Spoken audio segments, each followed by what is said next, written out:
Pemirsa, pemerintah dan komponen masyarakat terus bahu-membahu membantu korban bencana gempa di Nusa Tenggara Timur. Daerah-daerah terpencil yang sebelumnya belum dapat dijangkau mulai kedatangan bantuan. Agar penanganan bencana lebih efektif, perlukah lembaga super body? Pemirsa, berikut ulasannya dalam Top Review. Tunggu apa lagi bersama Kata Oma.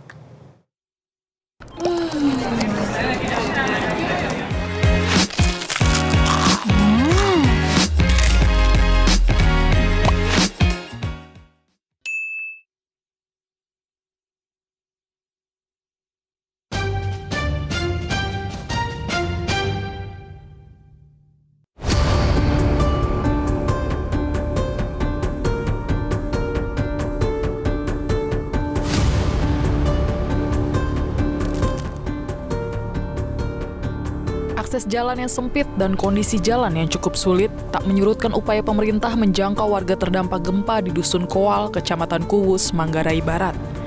BNPB turun langsung memantau kondisi warga. Dari laporan sementara, sebanyak 165 rumah atau 165 kepala keluarga terdampak gempa. Tingkat kerusakan bangunan bervariasi dan masih terus didata. BNPB juga memetakan titik-titik pengungsian. Bagi warga yang mengungsi secara komunal, pemerintah dapat menyiapkan dapur umum dan layanan kesehatan. Sementara warga yang mengungsi secara mandiri menjadi perhatian khusus. Sejumlah warga masih memilih berada di luar rumah karena trauma dan kekhawatiran terhadap gempa susulan. Di tengah proses pendataan kerusakan bangunan, pemerintah memastikan warga yang masih mengungsi tetap mendapatkan perlindungan dan kebutuhan dasar termasuk makanan, kebutuhan sandang, serta kebutuhan non-pangan lainnya. Pemerintah menegaskan baik pengungsi di titik komunal maupun warga yang mengungsi secara mandiri tetap menjadi tanggung jawab pemerintah untuk dipastikan menerima bantuan.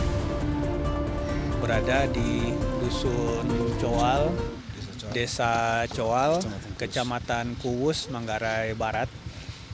Sebelumnya kami mendapatkan informasi kalau di desa ini belum mendapatkan bantuan pasca gempa yang terjadi 4 hari yang lalu. Kami saat ini langsung ke lokasi dan melihat langsung kondisi masyarakat. Dari laporan camat tadi sudah ada bantuan pangan dan tentu saja ini akan terus kita tebalkan dan kita akan lihat langsung dan kita pastikan bantuan pemerintah dan bantuan Bapak Presiden tentu saja khususnya sampai langsung ke tangan masyarakat yang terdampak. Pemerintah terus melakukan koordinasi dalam penanganan warga terdampak gempa, termasuk memastikan ketersediaan kebutuhan dasar di pengungsian lapangan Gelora Samador, Kabupaten Sika, Maumere. Sebanyak 300 paket sembako, alat tidur, tenda, hingga obat-obatan didistribusikan kepada para pengungsi. Hingga saat ini sejumlah bantuan terus mengalir, salah satunya adalah di Kabupaten Sika yang berada di lapangan Gelora Samador, Kabupaten Sika, Maumere. Untuk mengetahui lebih lanjut kira-kira apa saja bantuannya dan bagaimana proses pemulihan ke depannya, kita akan langsung menanyakan di sini bersama dengan Direktur Penanganan Darurat Wilayah 3 BNPB, Nelwan Harahap, sudah bersama saya. Halo Pak Nelwan. Halo, selamat siang Mbak. Sehat Pak? Alhamdulillah masih semangat. Masih semangat Pak. Ini sekarang lagi di lapangan Gelora Samador ya Pak. Kira-kira kalau untuk bantuannya ini yang sudah mengalir apa saja Pak ke dalam momen di gempa NTT ini? Ya, tentunya fokus kita selama penanganan darurat bencana kita fokus kepada 3 kegiatan. Yang pertama tentunya adalah pencarian evakuasi dan penyelamatan, dan alhamdulillah kita sudah menemukan dan berhasil mengevakuasi masyarakat yang ada di zona-zona berbahaya terdampak bencana. Kemudian langkah kedua kita melakukan penanganan pengungsian. Ada 3 hal di sini yang kita lakukan di penanganan pengungsian. Yang pertama adalah pemenuhan kebutuhan dasar.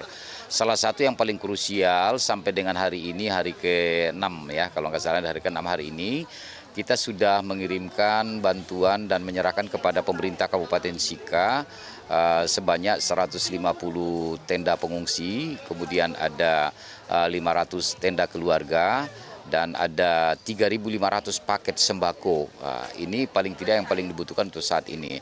Terima kasih banyak Bapak atas waktunya. Itu dia tadi pemirsa wawancara kami dengan Direktur Penanganan dari BNPB, dan memang disampaikan tadi untuk sejumlah daerah yang hingga saat ini masih terisolir seperti salah satunya Pulau Paluwe ini sudah mulai dimasuki alat berat, dan juga bantuan-bantuan dalam waktu 1 sampai 2 hari ke depan ini diharapkan dapat didistribusikan kepada masyarakat yang berada di Pulau Paluwe.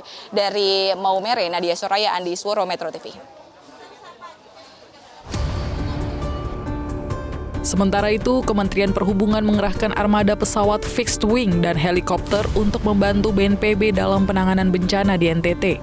Selain jalur udara, Kemenhub juga mendorong pemanfaatan jalur laut untuk menjangkau wilayah-wilayah terisolir yang sulit ditembus melalui akses darat. Menteri Perhubungan Dudi Purwagandi menjelaskan dari 7 pelabuhan di kawasan tersebut, kondisi sisi laut dalam keadaan baik, meski 2 terminal mengalami kerusakan. Sementara untuk sektor udara, sisi runway, taxiway, dan apron tetap dalam kondisi aman, walaupun terdapat keretakan pada beberapa terminal. Kami juga menyarankan apabila memang jalur darat agak sulit, maka bisa dilalui dengan jalur laut. Karena NTT, Pulau Nusa Tenggara itu kan kepulauan, jadi kita bisa mengelilingi pulau itu untuk menjangkau wilayah-wilayah yang tidak bisa ditembus melalui jalan darat. Artinya kondisi pelabuhan masih baik ya Pak di sana? Kondisi pelabuhan khususnya kondisi sisi laut itu baik. Ada sekitar 7 pelabuhan, tapi yang rusak untuk sisi terminalnya ada berapa? 2 aja. Kemudian untuk bandara relatif juga untuk runway-nya, kemudian taxi, apron itu kondisinya masih baik. Hanya memang ada beberapa bandara yang terminalnya sedikit retak-retak, tapi itu tidak mengganggu operasional.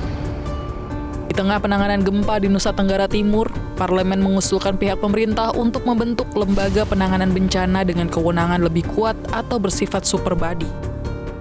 Hal itu disampaikan Wakil Ketua Komisi 5 DPR RI Syaiful Huda di Gedung Parlemen Senayan, Jakarta, Kamis sore.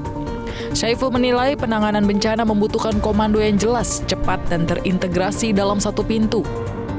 Syaiful Huda mengatakan mekanisme penanganan bencana saat ini masih bergantung pada penunjukan kementerian atau satuan tugas tertentu ketika bencana terjadi. Kondisi itu dinilai bisa memperlambat koordinasi dan pengambilan keputusan. Lembaga yang diusulkan akan memiliki tugas khusus menangani bencana, mulai dari masa tanggap darurat hingga pemulihan pasca bencana.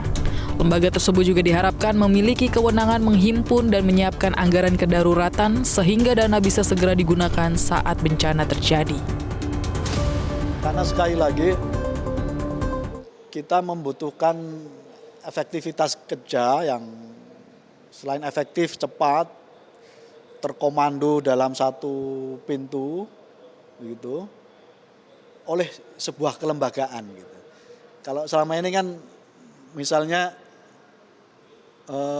ditunjuk misalnya Kemendagri gitu sebagai kemarin Kemendagri ya, gitu. Nah, kita ingin suatu saat otomatis gitu lembaga ini yang otomatis memimpin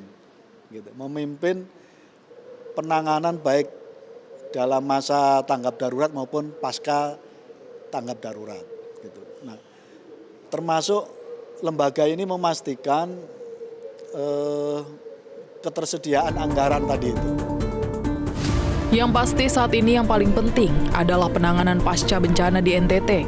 Evaluasi atas penanganan itu akan menjadi bahan yang penting untuk menentukan apakah perlu lembaga super body atau tidak.